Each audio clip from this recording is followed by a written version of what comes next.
Welcome to the Life Success and Legacy Podcast. We're glad you're here, and we hope you enjoy the episode.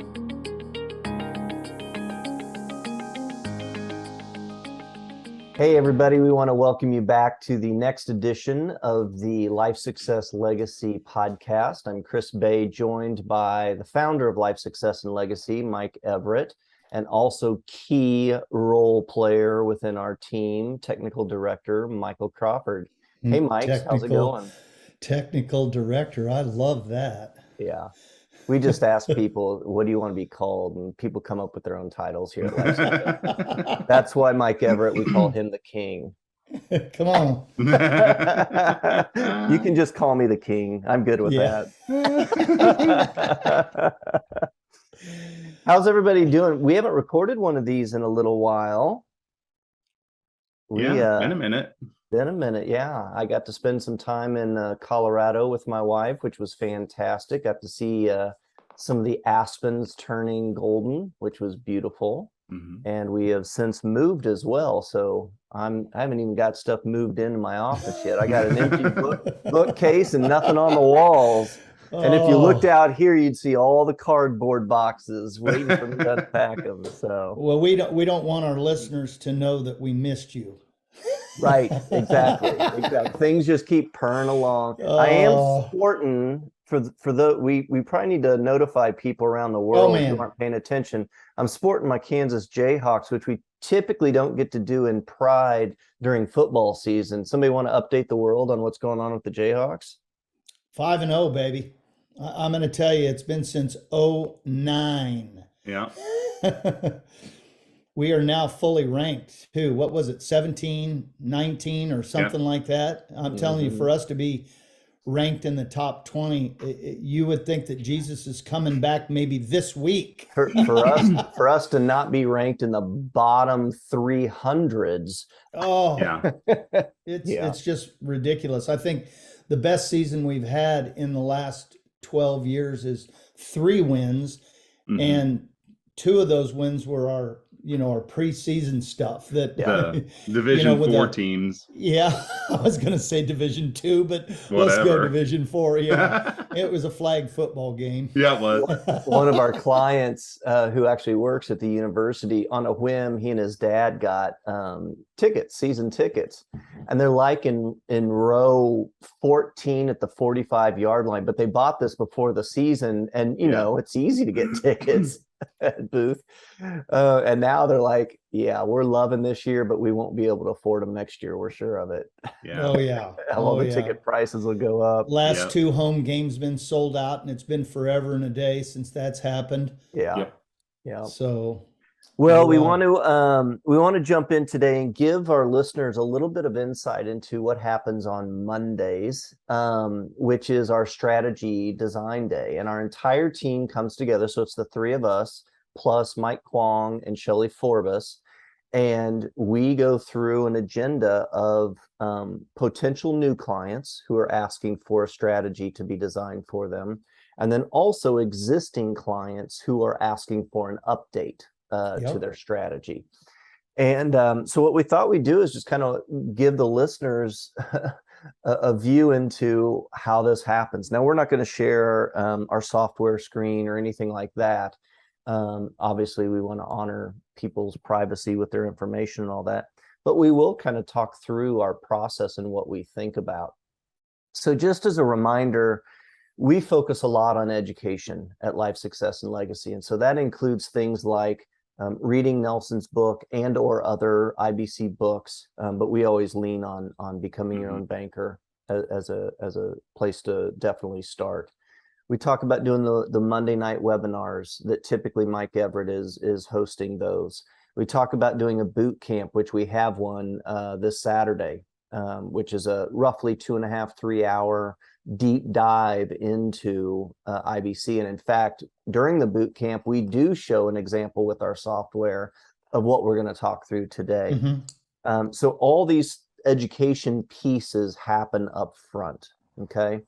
Then we do a consultation, which is typically maybe 30 minutes or so with the person, and they can get to know us to see if we're a good fit for them and it allows us to kind of understand a baseline of their knowledge. What work have they done so far? So we know where to start our education with them, right? We also, during that consultation, hopefully we have sent the link to we've sent the link to our software ahead of time.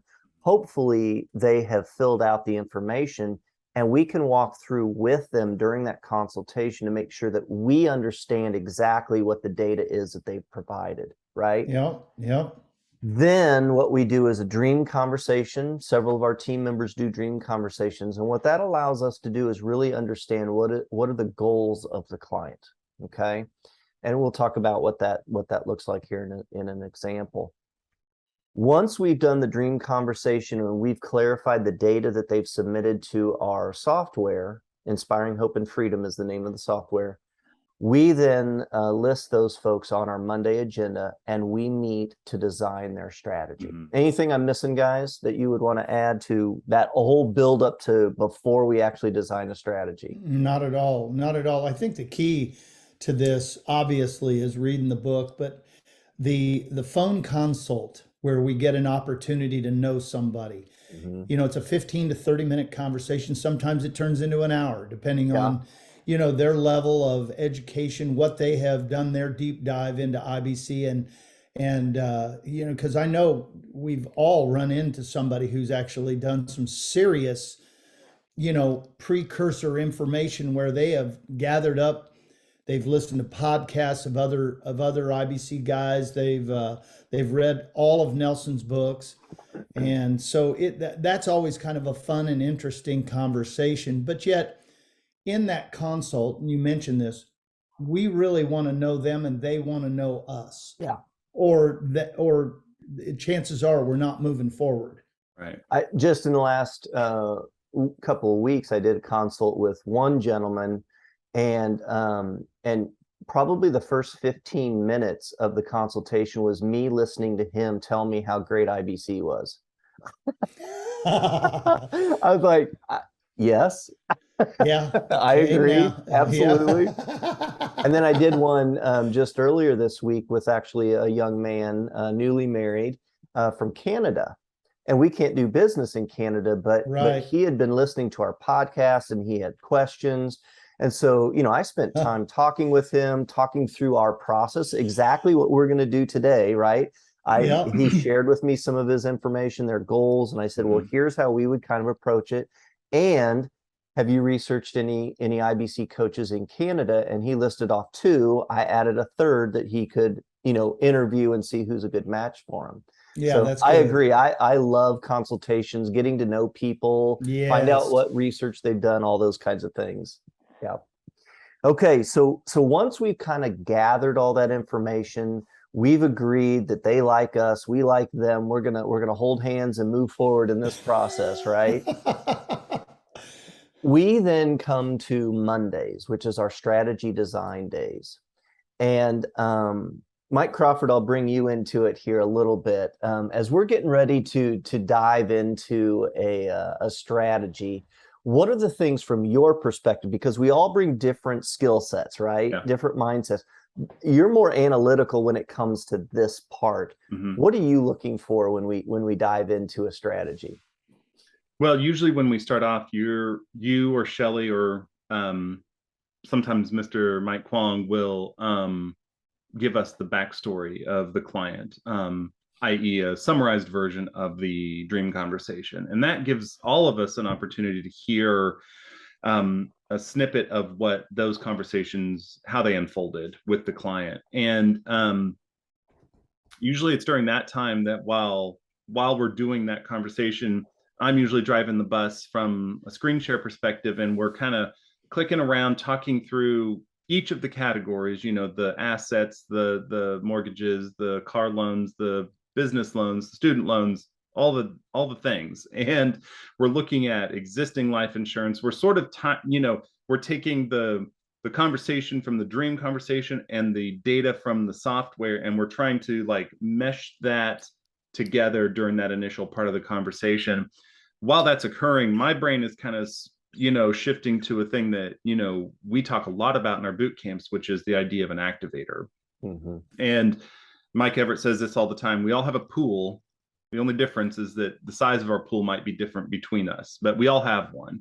And our job is to uncover it. And so I feel like at that point is when we all, and, maybe me because I'm driving a lot, but like we're looking for that pool. We're trying to find, it's like a scavenger hunt. Yeah, exactly. Right? That's what I was going to say. It's like we're on the hunt, scavenging for, these things, and surprising number of clients. I would guess well over 80%. And I haven't done the math, but I would guess well over 80%.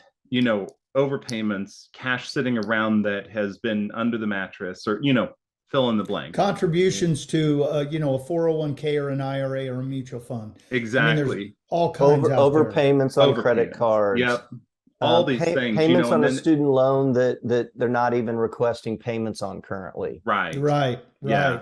And we're looking at all that, and it's sort of the, if you remember that, I think it was the movie A Beautiful Mind, where like all the lights start flickering and like you kind of like hone in on these numbers and these numbers, and it's almost as if our eyes all are attracted. Okay, this, and we like bring it all together, and I don't want to say we whip anything out, but I'll tell you, we're pretty efficient, and we can get to a rough idea within 5 to 10 minutes on most clients. And that's not the fine tuning, but that is just sort of us throwing a spaghetti on the wall to see what'll stick. And then as a team discussing pros, cons, what are we missing? That's a question we always look at too, is like, this plan looks good, but are we missing something? Are we not accounting for upcoming payment that they're going to have to start making because of XYZ? Are we not accounting for the fact that maybe the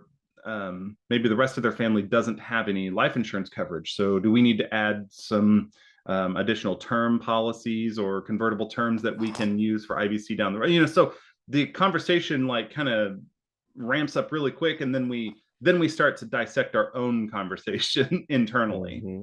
I'm going to throw something out for the listeners. Once most of our clients have plugged in their information, I'm going to say 90% of our clients who plug their information into IHF is correct.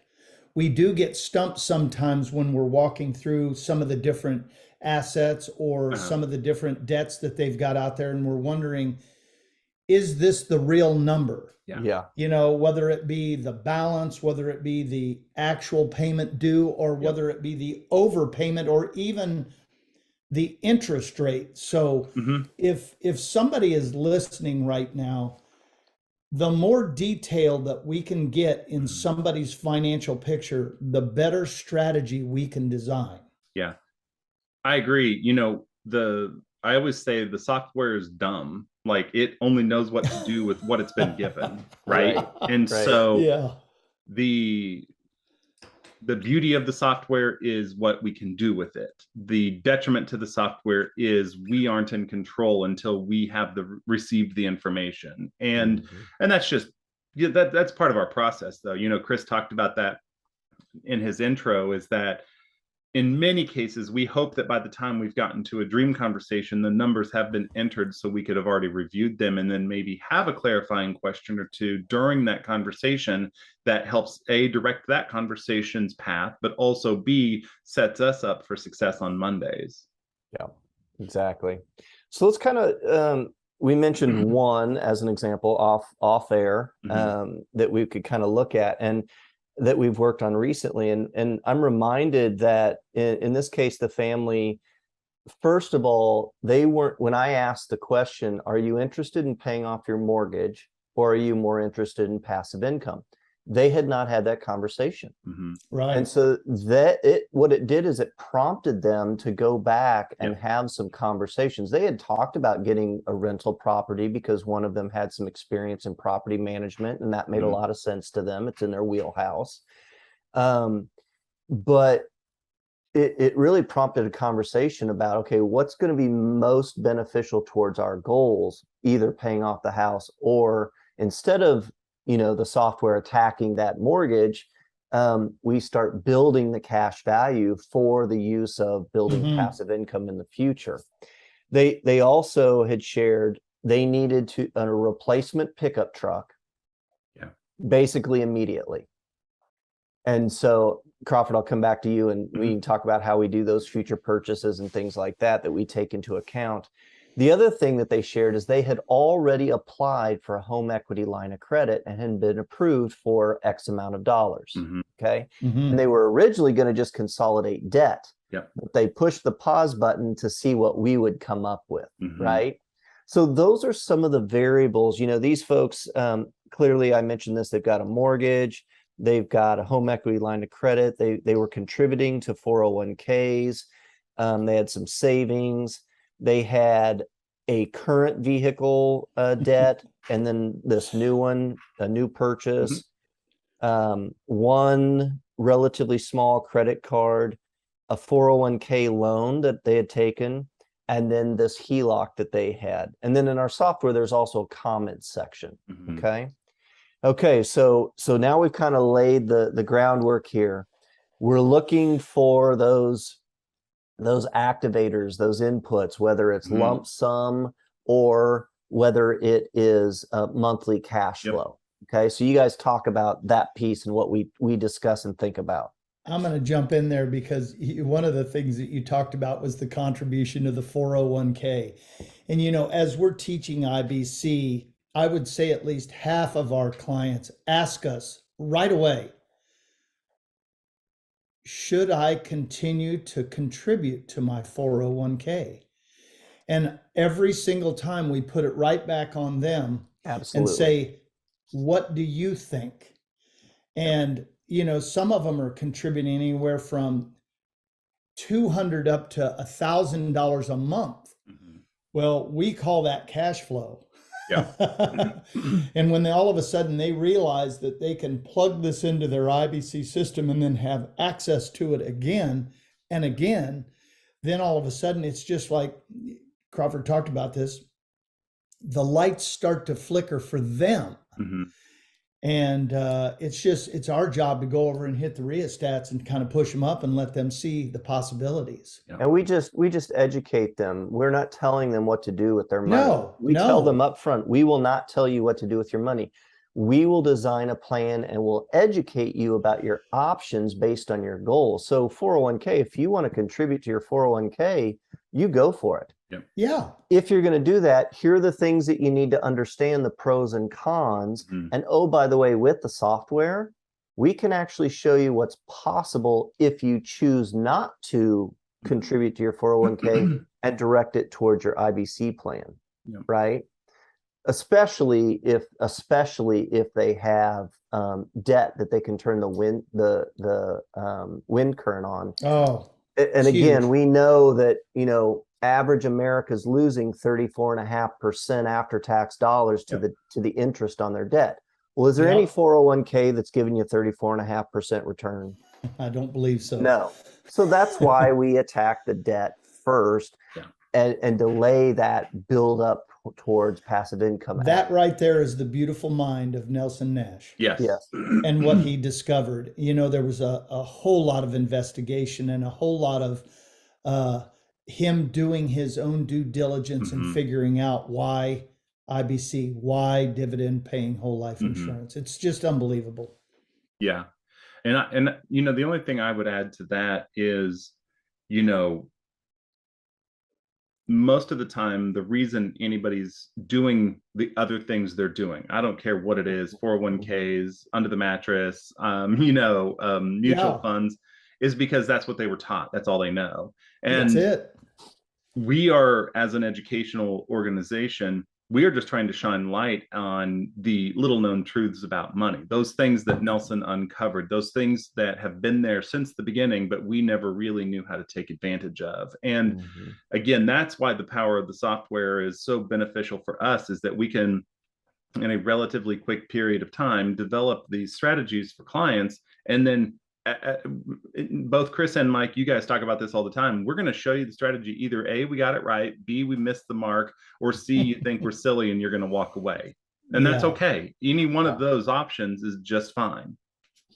That's right. Yeah, that's beautiful. So let's talk about those activators or inputs, right? And Crawford, you can kind of give some examples. We're looking for either lump sum dollars that's sitting someplace. In this case, they had some savings. They've got access to home equity line of credit, cash, those kinds of things. And we're also looking for monthly cash flow. I mean, this is all part of ours. So what are some of those examples that we run across? For lump sums, it's the I will say it's the usual suspects. It's again savings, HELOC, 401ks, other retirement accounts that are left over from leaving a previous job that haven't been rolled into another account or whatever. We cash value in an old policy. Exactly, other life insurance policies. There are a plethora of different ways in which we can kind of unearth some dollars, as long as the information in the software has been input fully, right? Like I said, the monthly amounts of those things, most of the time, I would guess 80 to 92%, and I'm throwing out random numbers, of our clients are overpaying on credit cards right off the bat. It could be as little as a $10 overpayment. It could be as much as $200 or $300 a month of overpayment. Sometimes it's $1,000 if they've got a half a dozen. It's a big cards. Dollar. Yeah. And one of the things like, and we deal with this too mentally, as agents and as people who do this. This is our job. Right. It looks like that's a smart thing to do, right?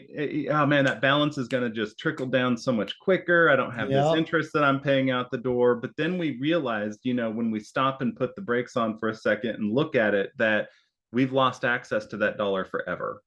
Right. When we send that. But let's just tell these folks, we're guilty of these things too. I'll give personal example. We built up a credit card balance over the last couple of months because we moved and we went on vacation. Yeah. Right. Intentionally, we did that to get points and things like that. But we loaded up the credit card. Yep. I want to pay that thing off today. However, I know I have a premium coming up in November. Yep. Now, as my coach, what would you guys tell me to do? I've got the money to pay off the credit card now, but I also have a premium coming up in November. What would you guys coach me to do? I'm going to tell you, we would take those dollars that you're normally going to send over here out the door to pay off that credit card. But what we're going to do is we're going to slide them through your system. Yep. We're going to pay some premiums. We're going to allow the policy to grow. And really, it really doesn't even matter if it's year 1, 2, 3, or 10. 15, right? This thing is going to grow. And then what you do is literally you would take a policy loan against the policy. Wait, have we already used the dollar one time? Yes. Is the premium paid? Yeah. Yes. Did the growth happen? Yes. We take that policy cash value and death benefit grew. Yep. Come on. And then all of a sudden, we go over here and we pay off Visa that we have just rung up. Yep. Now, here's the thing. If anybody is paying attention, this is an educational moment. It is. Were you going to have to make $100, $200, $500 a month payments to Visa? Yes. But we just paid it off. Should we take that, whatever that number is, and replenish or repay the policy loan that we just took? Yes. Well, absolutely. And that's the beauty and the flexibility is I think a lot of people get hung up on that concept right there, right? If we did a hard stop right there is, yes, I understand that I'm going to use $100. I was going to have to pay $100 to Visa for X number of months, whatever that is, in order to pay that off, assuming I didn't add any more debt to that credit card, right?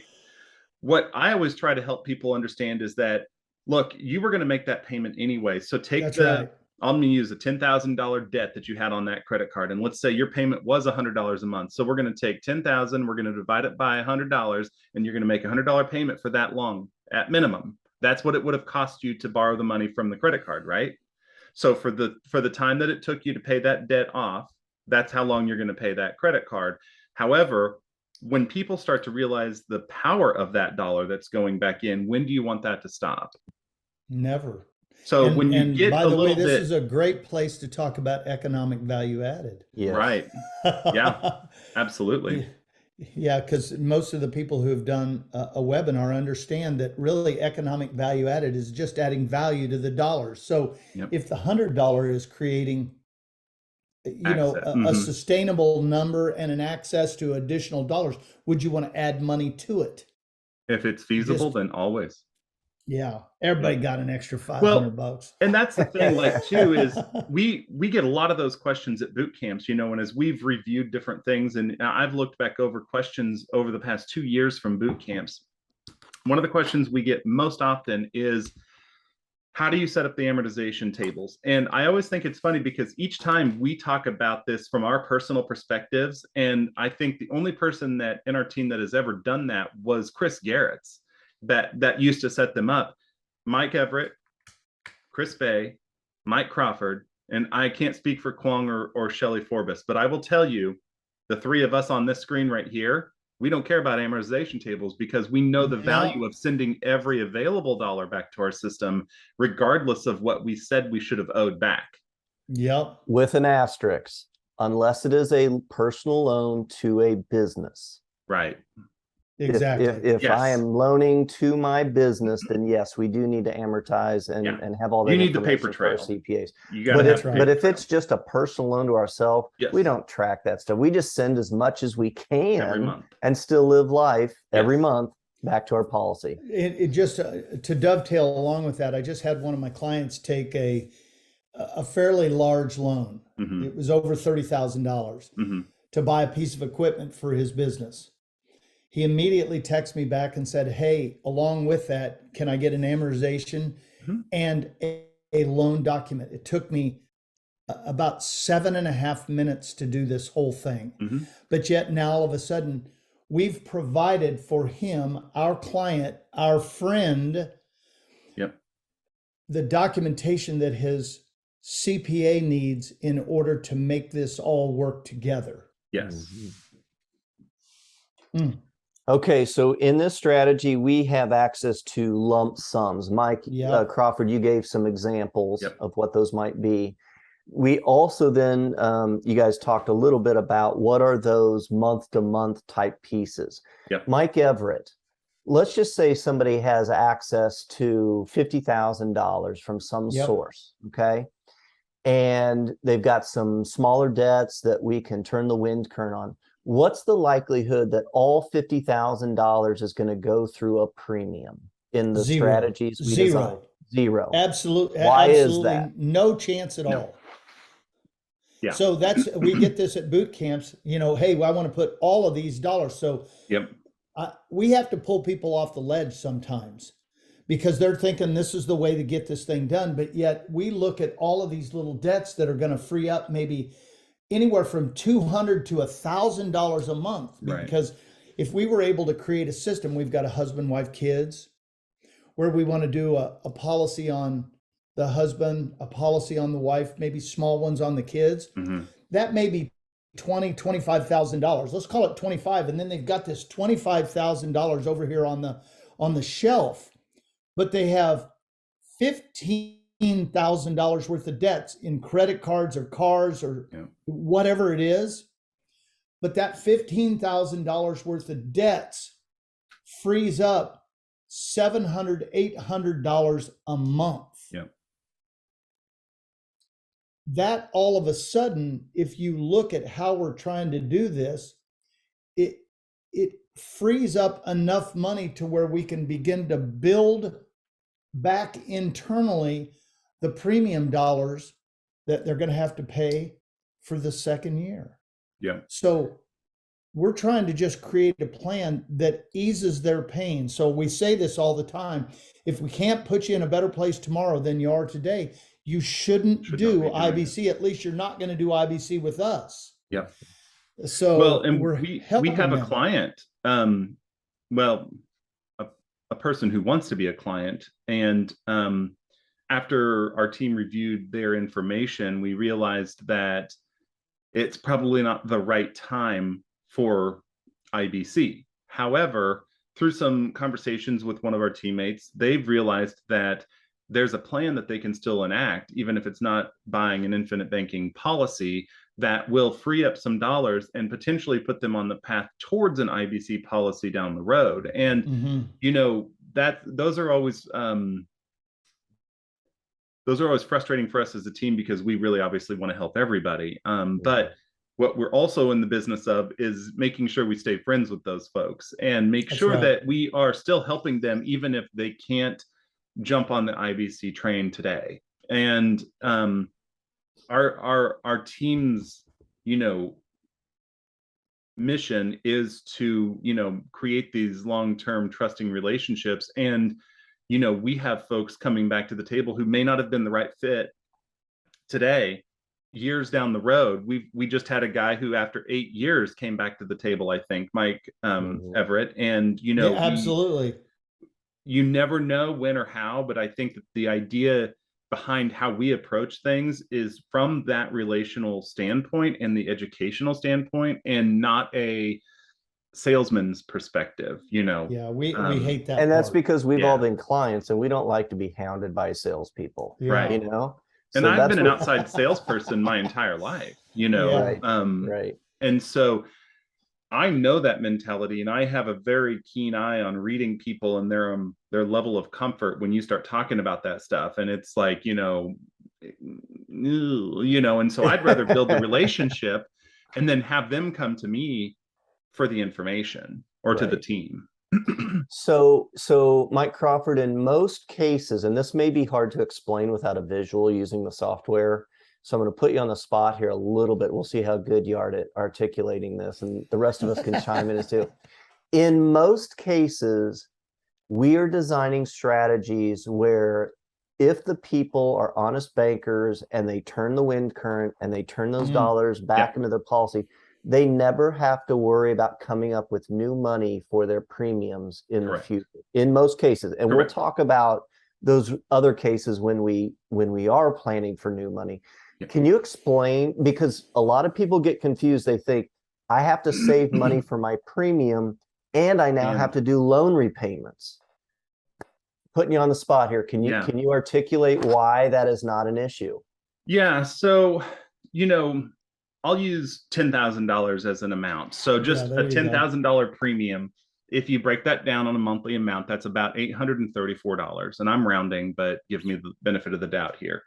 So we have the need from our perspective is finding a way to free up about $834 a month from that client's cash flow, overpayments, money under the bed, whatever it is. Like, we've got to find a way to do that. And if we can't do that, maybe that size of policy isn't correct for a multitude of reasons, which again, without visuals is a little tough. But if we can find a way to, in the combination of a lump sum, monthly amounts available that they're already sending out the door to another source, and the growth in the policy over that year, paying off these initial debts, it's usually the couple thousand here, 1,000 there, 500 here, but the dollar amounts that they were sending to those small debts maybe add up to an extra $200.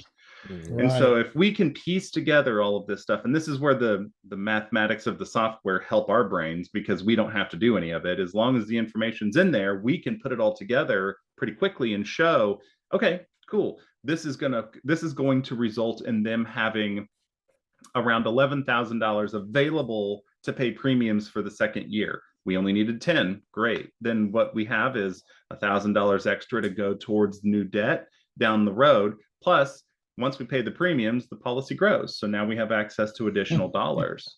And so the trick is, I always said this to people, and I've still said it, from the very beginning. I've always said, if I can get you to year 3,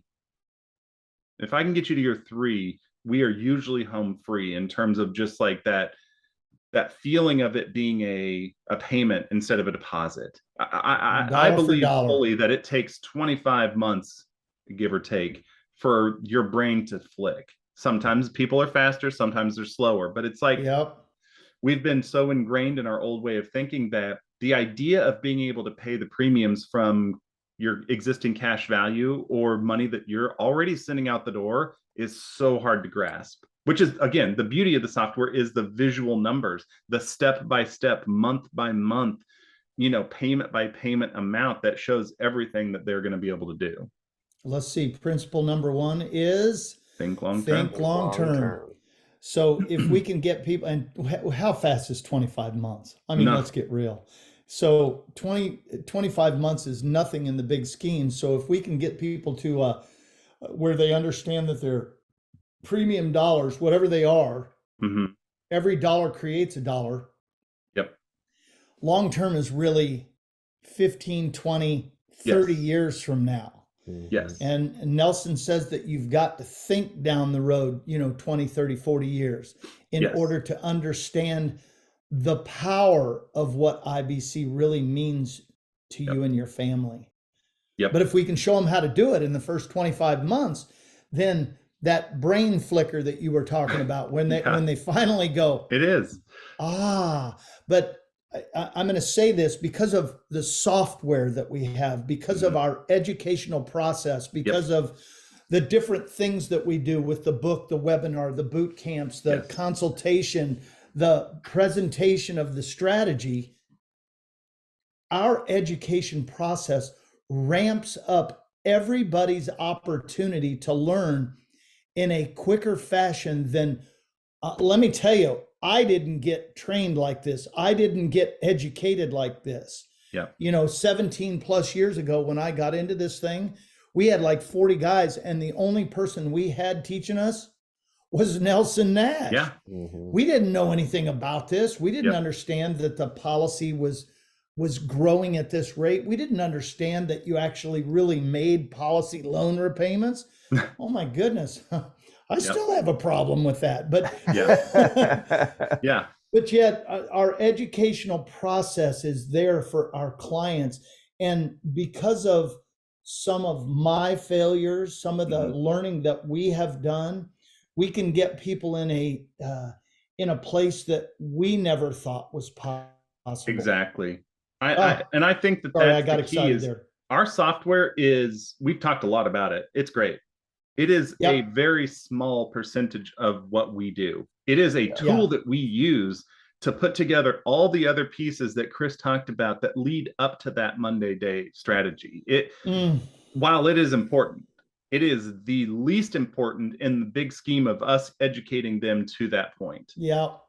In my opinion. It does, though. I think when I talk with people, I say, one, you should only do this if we can show you that you will be in a better place in the future without changing your cash flow. We're only changing where it's flowing and how it's flowing, but we're not asking you to come up with an additional $500 a month or whatever. We can put you in a better position in most cases without changing your cash flow.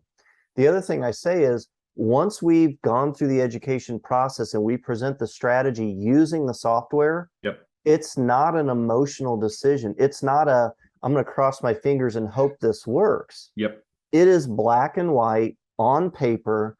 If you follow your plan, and trust me, we build in so much flexibility. But if you follow the plan even remotely, you're going to end up in a better position. Okay. Every time. Mike Everett. So Mike Crawford laid out for us what happens when we're using the loan repayments to actually cover premiums. But there are some rare situations where we're looking at paying premiums, and we build this into the strategy. We're planning to pay premiums with new money. Can you give an example or explain what happens in those situations? Well, so usually when we're talking about new money, or they have some excess dollars that they have to be able to pay premiums with out-of-pocket money, without utilizing the internal portion or the cash values or a policy loan to pay future premiums. So if it works by utilizing existing cash flow, what would happen if we injected brand new money into this thing? This thing begins to explode on its own. So New money, what is that? It's additional income, it's savings, it's maybe an old IRA or a mutual fund, or it's an old 401k that's money sitting around.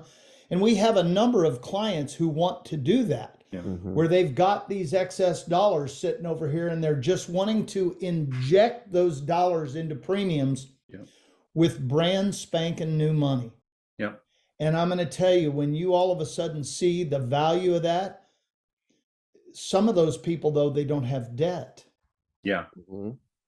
I think back to my very first case that I was involved in. I wasn't even licensed, Everett. You remember that? I do. Didn't even have my life insurance license. Just hit it off with this doctor.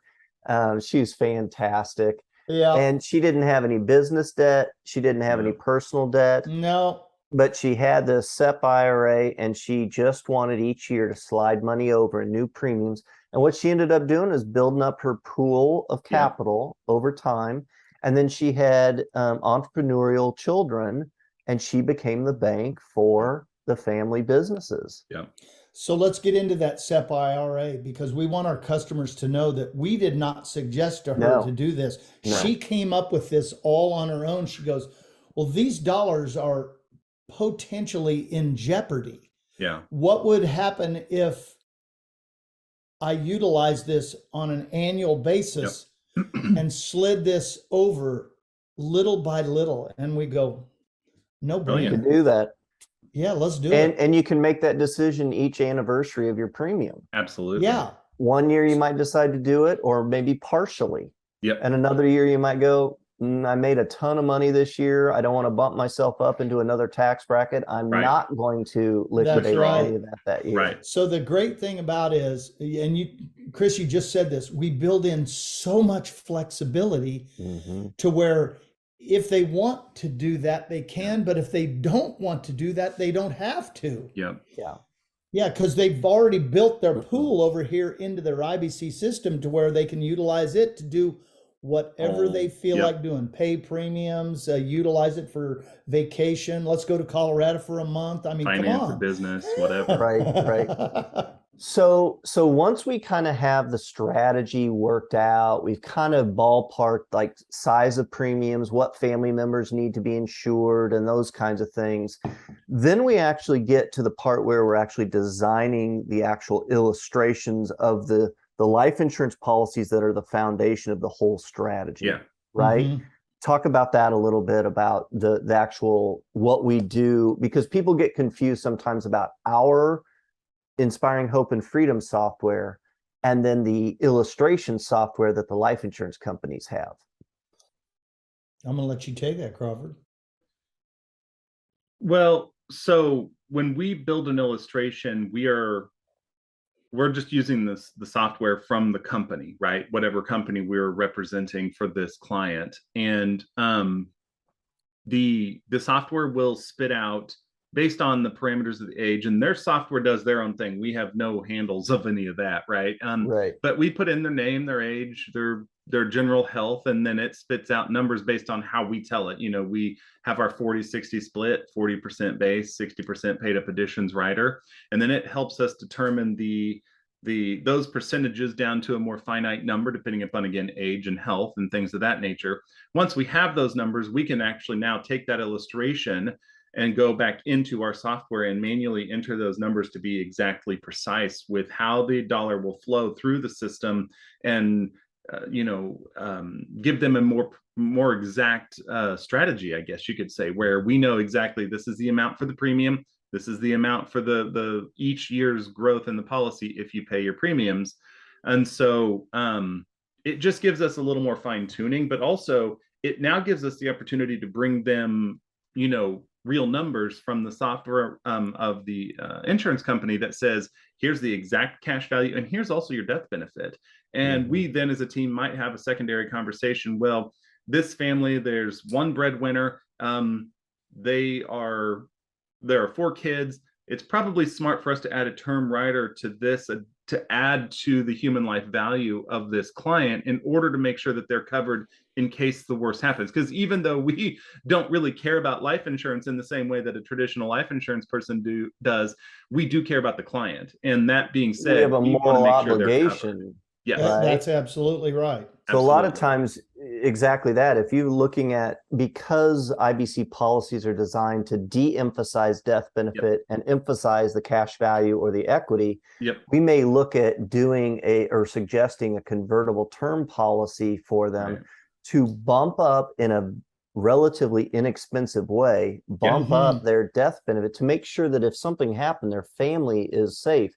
Yes. And I've said this many times on podcasts, that convertible term is a tool that can be very helpful if that individual becomes uninsurable, which happened in our family situation. Right. We didn't have that convertible term in place. Yeah. But if you do have that convertible term, even if that person becomes uninsurable, you can always still have that convert option. it into a whole life policy. That's right. So, Mike Everett, you have presented thousands of strategies to people. Okay. Yep. If someone's sitting down and they're across the desk or on a Zoom with you, what can they expect that presentation of the strategy to incorporate? Well, we're really literally going to walk through page by page, year by year, of what this could potentially look like for them and their family. We're going to show them how the software utilized their assets, how we prioritized and sequenced their debts, how we flowed the money out of their asset column into policies, utilized policy loans to pay down debt. And then we're going to do this year by year. And then on top of that, as we're paying off those debts, we're going to show them how to redirect those payments back in to policy loan repayments to replenish those dollars for either future premiums or future debts. I mean, this is not rocket science. I'm telling you, it's really a matter of helping people understand there's a cash flow system out there that just happens to be 260 years old, and the death benefit is a bonus. Yeah. So, I always like that Nelson says that whole life insurance was misnamed. should have been it should have been called banking system with a little death benefit thrown in on the side. That's right. That's right. So then let's just say, Mike, you present a strategy to Sean and myself, and you would say, hey, take a look at this, write down your questions, any changes you want to see, those kinds of things. We finally come back and say, you know what, you guys nailed it. We're ready to rock and roll. What do we do? Well, the next thing is we're going to have to start to look at applications. The application process takes anywhere from 45 minutes to a couple hours, depending on health situations. The company is going to, either us or the company is going to order exams. Those exams are going to be set up on your schedule. The exam person is going to come to your house. You're going to get to set the schedule and you get to determine the time. That right there in itself is going to take about 45 minutes or an hour, the exam. Then the application is put into underwriting, and underwriting takes anywhere from, well, I'm going to say 1 day to 8 weeks. Sorry, I apologize to everybody who's listening. We're utilizing a new insurance company that absolutely understands what they're doing in the underwriting process. It moves along very quickly. Oh, my goodness gracious. But I would say the average underwriting time once they get in there, depending on health situations, is 4 to 5 weeks. That's really giving the insurance company an opportunity to look at health and previous health situations, whether or not there's, something cumbersome in the application that they would have to take a closer look at. Then the application is approved, and the companies now are doing this all online. And so now we don't really have a physical policy. So we literally give the client an opportunity to decide how they want to pay the premiums. There's some additional electronic signatures that are going to be needed. We then get that back. And then at that point in time, the client gets an opportunity to either decide if they want to write a check or if they want those premiums taken directly out of their checking account or savings account, whichever they decide. if they want to do it electronically, they are insured that moment. Yep. And all of that right there that I just explained takes anywhere from a week to 4 or 5 weeks, depending on health situations. But I'm going to tell you, it is not very difficult. And then your IBC coaches get down in a 3-point stance, and we get excited about teaching you more about how to utilize your plan. Yeah. It is super fun. That's where we're implementing the plan. You know, we're taking we're helping you take dollars, and if you need to liquidate or redirect or whatever, you're paying off debt. In fact, in some cases, Mike Everett was mentioning earlier that if you got $50,000 available and we're not going to use all of that for premium, you've got some money left over. If you could knock out some debt right there before your policy's even in force, we're going to tell you, hey, you might want to pay off that car tomorrow. Don't make another car payment. So or don't go on vacation for 3 weeks. That would be the Mike Everett plan. Oh, come on now. Guys, is there anything else in kind of giving people a picture of what happens with our strategy design that I'm overlooking? I think we hit on all cylinders. So. It's good. Okay. Good stuff. Well, to our listeners, we hope this is helpful. If we know that not having the visuals makes it challenging. So I would say this, if you want to see the visuals, you get 2 opportunities to do that. One, sign up for a boot camp and join us. We have one this Saturday. Crawford, when's this podcast going to be released? This Friday. Week still? Okay. So quick turnaround. Our boot camp's on Saturday. Yep. And the other thing is just reach out to us, right? We'll put together a plan. We'll walk you through this process, and you'll get to see it with your numbers. I always say our brains take in and hang on to what is meaningful to us. So a random example that we're talking about, your brain's not going to hang on to all that. But I guarantee you, when we put your numbers in and we show you when you're paying off your debt and turning the wind current, your brain will retain that information. Yeah, yes, it will. Absolutely. 100%. So.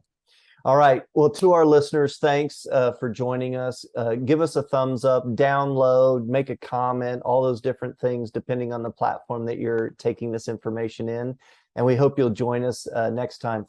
If you have not checked out our website, it is lifesuccesslegacy.com. We have a variety of learning tools there, including Nelson Nash's book, Becoming Your Own Banker, the case for IBC, family banking with purpose. That's right. And then we're going to have actually here within the next couple months, we'll be adding hopefully a couple other resources. Yeah, that'd be one of our team members, Mike Kwong, is just waiting for his to be published, and we're going to get that on our website. And I highly recommend that, especially for people who are thinking about passive income. And then a good friend of ours up in Canada, Winnie Lau, and her daughter have put together a resource. And it's for parents who want to build financial literacy with their children. I'm really excited about that one coming out as well. So we'll have both those people on a podcast to introduce to you the information that they're sharing. So please join us again in our next episode. Until then, please take care.